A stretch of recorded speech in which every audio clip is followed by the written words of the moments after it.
le quatrième roi mage de Bethléem.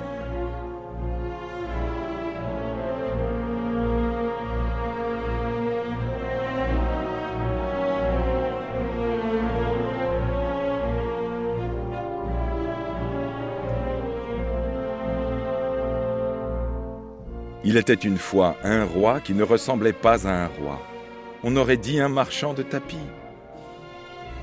Ce soir-là, il ressemblait encore moins à un roi. Il suait, soufflait, haletait. Ses vêtements de prince n'étaient plus que guenilles. Depuis des jours, Cyrus marchait, tirant son cheval par la bride, épuisé.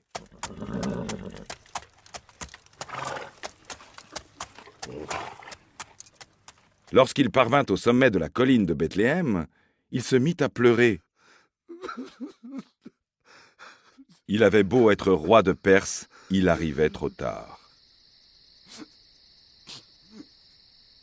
Oui, trop tard. Son expédition était un échec. Le roi de Perse s'assit sur un rocher qui surplombait la vallée. Le ciel était pur. Des milliers d'étoiles formaient comme une immense guirlande. Elle dessinait une flèche de lumière. Dans les collines sombres du village endormi de Bethléem, elle semblait désigner une grotte. Une grotte, à peine visible, creusée à flanc de rochers. Cyrus sécha ses larmes. Il était arrivé au but, enfin. Mais il était trop tard.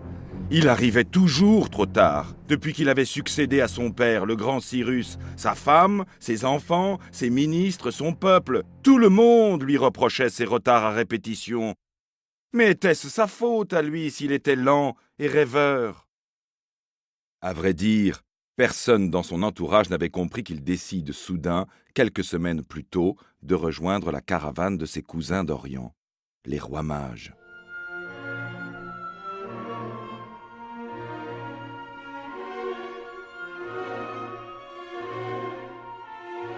Ces princes étaient des savants, des originaux.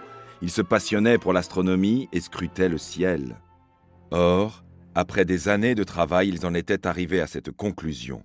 Dans un minuscule coin du monde, la Palestine, un nouveau prince venait de voir le jour. Pas un prince de pacotille comme Hérode, non. Un vrai, un bon, un grand roi dont le règne changerait la face de la terre.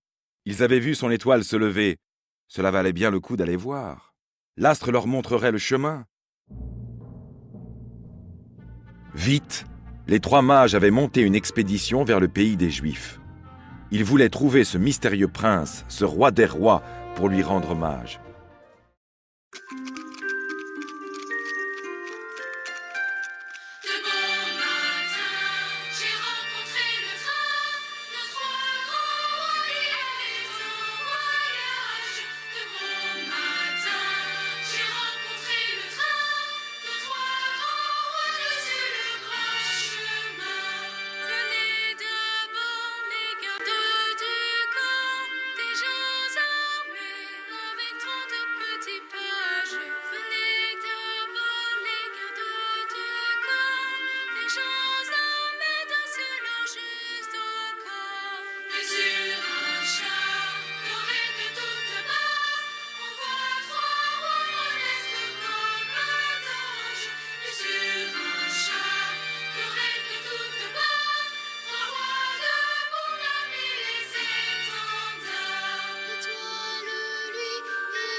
Le roi de Perse, lui, s'ennuyait ferme dans sa cour et tournait en rond dans son palais carré.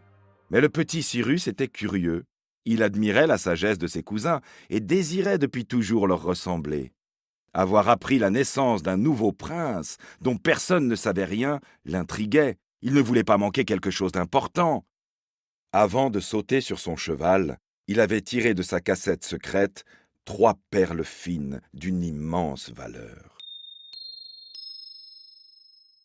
Cela ferait un très beau cadeau pour le roi nouveau-né.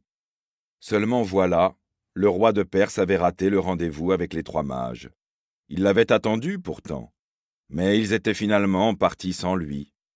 Le roi de Perse avait bien tenté de rattraper leur caravane, mais que peut faire un cheval aussi têtu qu'un âne face à des dromadaires dociles aux immenses foulées? Et puis, bien des contretemps étaient survenus en chemin, des incidents, des accidents, bref, beaucoup de pépins. Le petit roi n'avait pu combler son retard. Il était seul désormais. Mais il avait suivi l'étoile. Les rois mages avaient dû arriver à Bethléem bien avant lui, et ils étaient déjà repartis sans doute.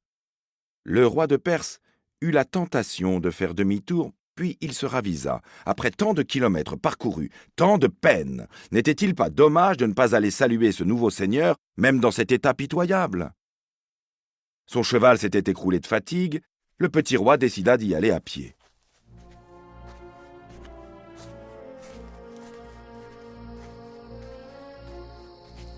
Toujours en suivant l'étoile, il descendit dans la vallée, puis gravit la pente opposée.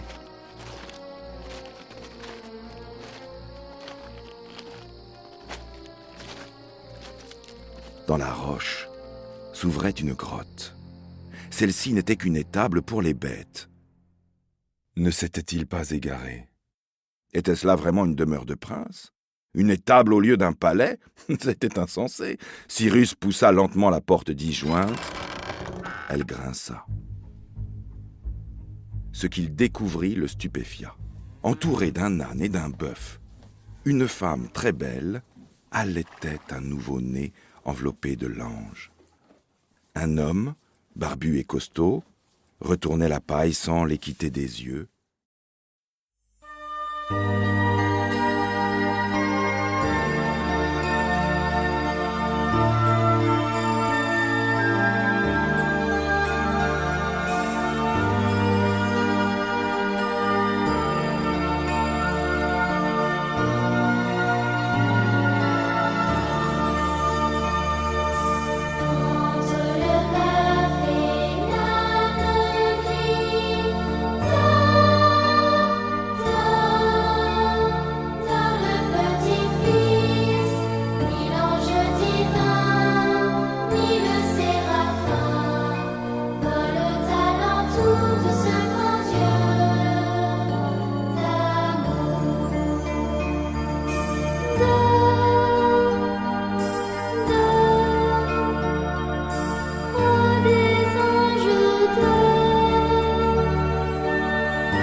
Une odeur d'encens flottait dans l'air. Il n'y avait ni trône, ni sceptre, ni couronne, ni baldaquin, ni garde du corps, seulement un coffret de myrrhe et quelques écus d'or posés sur un tabouret de vache et qui scintillaient à la lumière des torches. Pourtant Cyrus sut qu'il était arrivé à destination. Il se couvrit le visage, se prosterna devant l'enfant et prononça ces mots en bégayant « Seigneur, je vous salue. Je suis Cyrus le Petit, roi de Perse. Je suis venu de très loin pour vous présenter mes respects et vous rendre hommage. Hélas, il ne me reste plus que les respects. Les perles de la mer Persique, grosses comme des œufs de pigeon, je ne les ai plus. » « Vous êtes un vrai panier percé, » dit la femme en souriant. « Vous voulez dire un panier persan, » répondit le roi de Perse. Le mari éclata de rire, puis il demanda « Ces perles, que sont-elles devenues ?» Cyrus se remit à bégayer. « C'est-à-dire, En traversant les monts de Judée, j'ai aperçu un homme qui gisait inanimé dans le fossé. Il avait été agressé, détroussé, je l'ai couché sur mon cheval et nous avons marché vers l'auberge la plus proche.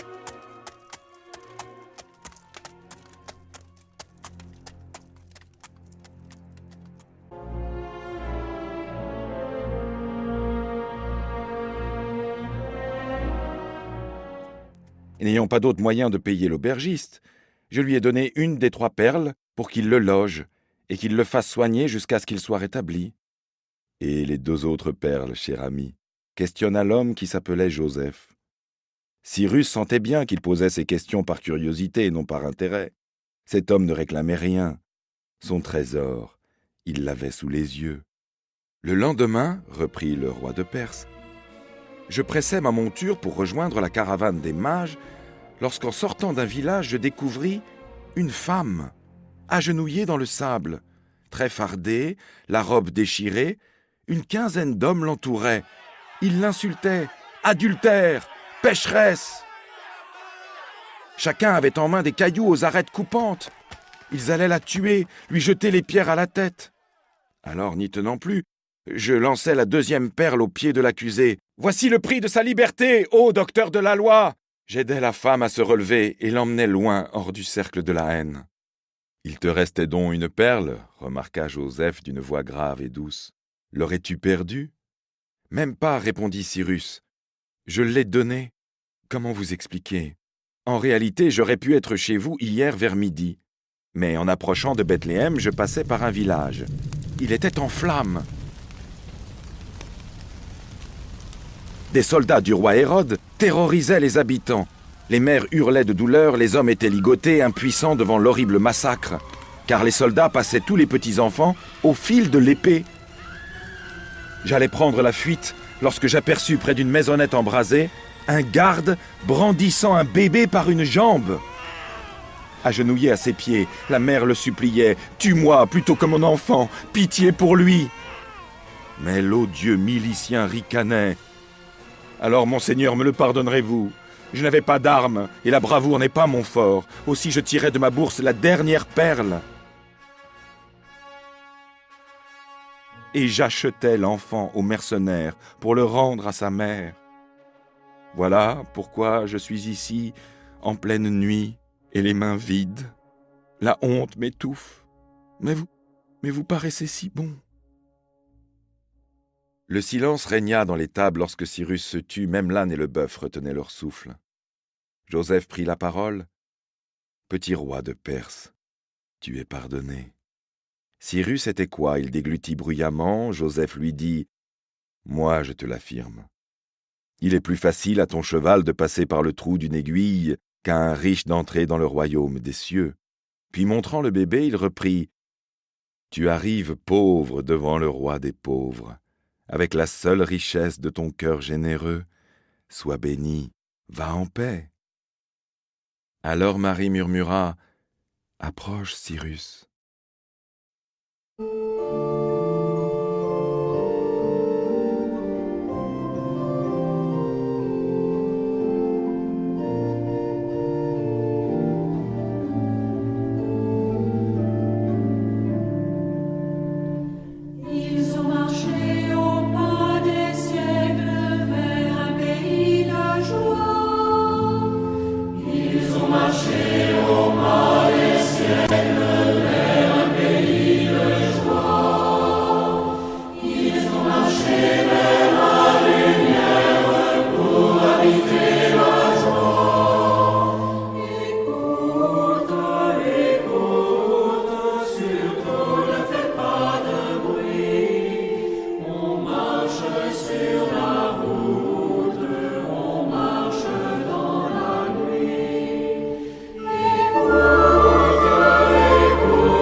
À genoux dans la paille, le roi de Perse s'avança jusqu'à toucher l'enfant.